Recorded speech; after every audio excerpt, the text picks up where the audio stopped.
Hi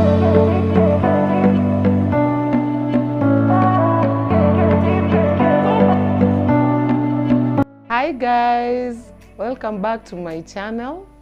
I'm super excited to be here today, though it's a very cold day today. You can see I'm in a jacket, but we are thankful for the rains because we've waited for so long for the rain. So I'm hoping you're also getting the showers of blessings wherever you're watching me from. And if you're new here, if you haven't subscribed, please do so to get more of Sue's stories, narrations, inspirations, motivations, and all that. And if you're one of my subscribers, I'm super glad you're here with me again today to have another chit chat with me. And I'm also so excited for all those who've commented, all those who've taken their time to call me, to congratulate me, to thank me, to tell me of things that I should change here and there. I'm just humbled. I'm very appreciative of all that. So today I've rather thought of a topic that I want to talk about, but it's a bit long. So I'm thinking maybe to put it in a series or so. I'm still not sure how long I'll take it, but I hope you'll be there with me to follow from the beginning to the end. So to my story of the day, I want to talk about my life mostly. And the reason why I felt this urge to talk about my life is because I've realized so many people have gone through some of these things that I share here. Some have commented, some have also let me know whatever they've gone through, which are similar to whatever I've gone through. And it is also happening in our day-to-day life now. Young moms who are going through almost the same things that I went through, and in every marriage, what suffers most, or those who suffer most, are the kids. And so I'm here to talk about my life, where it all began, and I hope I'll inspire somebody today. So now to my stories. I was born in a family where we were 3 kids. I'm the firstborn. I'm the only girl, followed by 2 boys.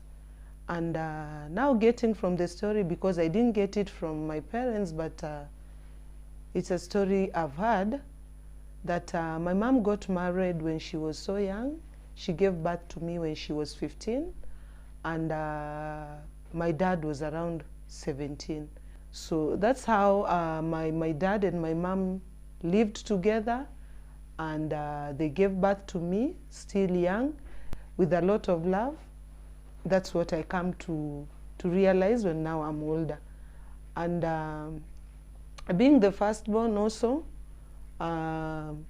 lots of the challenges my mom was going through, I'd say I'm the one who faced them more, because my follower is, I'm the oldest. I'm 3 years older than my follower brother. So for those 3 years, my mom was still also young and growing with me. My dad was also young and growing. So we grew up together kind of with my parents. So fast forward, when I came to realize myself, as in when I reached that age when I could realize this and this was happening, my dad was abusive. My dad used to beat my mom a lot. And if I can remember, many a times he used to throw us outside. He used to drink a lot. That's also something I can remember from my young age.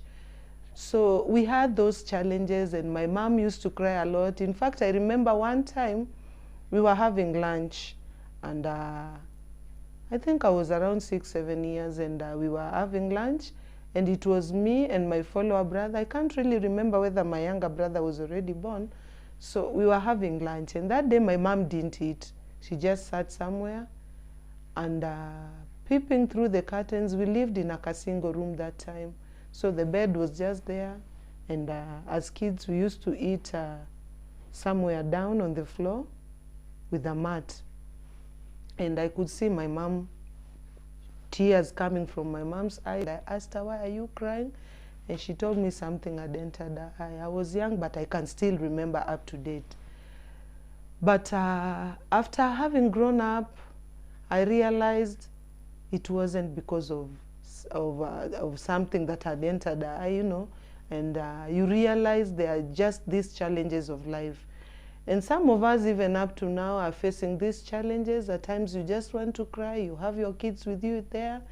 It is not your wish to shed tears for them to see, but it's life. It just happens. So those are my childhood memories, the ones I can remember. And fast forward, we moved from that single house, and we moved to at least a better estate, and we went to a one-bedroomed house. That's the far I can remember. But still, my dad used to beat my mom a lot. Many other times we used to be chased outside at night. We could sleep outside. And we used to go to an aunt who was a bit, not so close to our home, but a bit far. So we used to go there, sleep there. Then the next day in the morning, my aunt would bring us back to my dad now. So those are the marriages of those days. You used to be abused and then still come back yourself without being followed.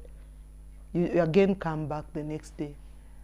Now the next day, blood looks like it has clot on those areas. And the next day, I remember my dad would come. Those days, we used to have something called GV. GV was purple in color. So when you had any wound or any pain, that was what could be applied there.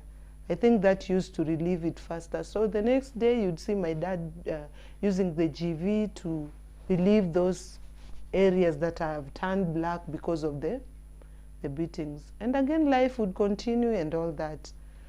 But the reason why I've shared that is because even as I was growing up, and even after I got married, I used to have that trauma of any time I could hear some commotion maybe in the neighborhood, even after I've gotten married. It used to scare me a lot. And I'd have that kind of attack from my heart, and I would remember those childhood memories, the way my dad used to throw things at my mom, and everything would fall down, and that moment could recollect itself and come back to me. So I'm imagining somebody somewhere, the trauma maybe you, the wife, is causing with the dad of that child, what trauma you're causing to that child. And it really pains me to imagine something that happens to you at a very tender age, you carry it with you even in your later years. So fast forward, so that's how we grew up. And finally, my mom could not take it anymore, and she left us. She left, she just packed one day and left. And I used to blame her a lot because we suffered a lot, being that I was the firstborn. It was now my responsibility to raise my other two brothers. What pains me through that is that I was also a child. I didn't understand this so much, so I felt like my mom was a letdown to us.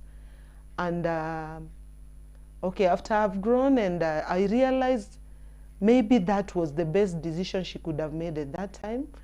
And I'm also grateful she left, because maybe it would have been worse than that. So I was left as young as I was, around 7 years, 8 years, left to take care of my brothers. And if at all I was around 7, 8 years, it means that my brother, who was younger than me, was around 4, 5 years. Still so young. And the other one, I can remember, was not even walking, the younger one. So it was my responsibility to be a mother to them. It was my responsibility also to be a child. And I carried the burden of my brothers, though that time I didn't realize that it was a burden, because I was just a child, and I did it as a child without even feeling like it was a burden. I used to enjoy, because my mom was kind of, thinking about it now, she used to be so harsh. She used to beat us a lot. And I remember I was a very playful child. So coming to think about it now, I realized she also had her own stress. And most of it, I guess, used to fall on me, because I was the most playful, a lot of things in the house were my fault. And now after she left, I felt like I had all the freedom. I loved playing a lot. And I felt like I had all the freedom now to play without nobody following me. And you can imagine as a child how that feels. So raising my brothers wasn't a burden to me. And my brother who suffered the most was my younger brother. And the reason why he suffered more is because he was left so young.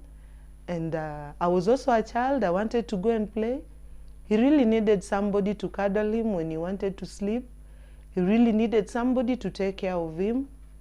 And of course, I couldn't be able to the way now a mother would take care of a child at that time, because I was also a child. So fast forward, that was life then.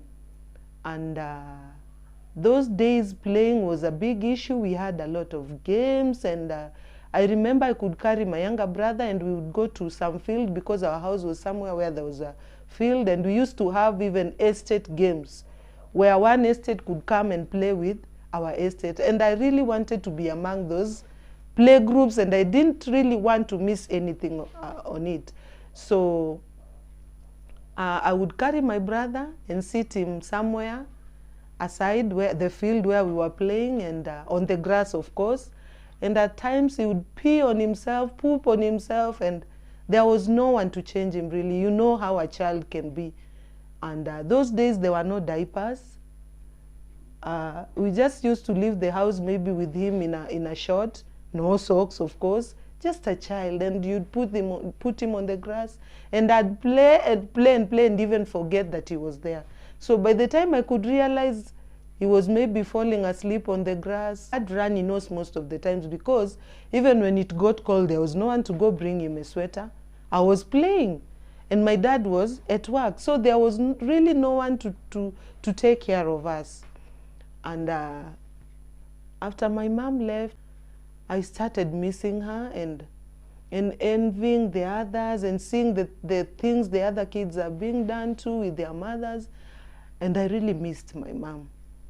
And the most memorable thing I can remember, any time I walked somewhere, there was this one salon that had the owner of the salon was named Mama Dennis Salon, and my younger brother was called Dennis. So every time I passed there, for some reason I thought maybe it was my mom's salon. And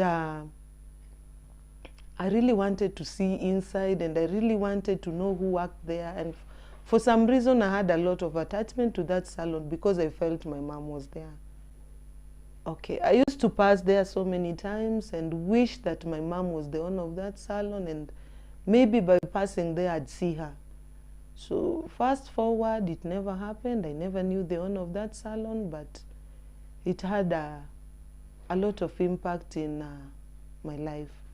So I feel like I should leave my part 1 there. I'm hoping there's somebody's mother watching there, somebody who has very little kids. And I'm just praying this is not something that is happening to somebody right now, but follow my story to see what all this cost, the impact all this had on our lives. And maybe you can learn something, and maybe it helps you shape or mold president someday, somebody's father someday, or somebody's mother. So I'll stop there for today, and I hope you follow me for part 2, because it's getting hot.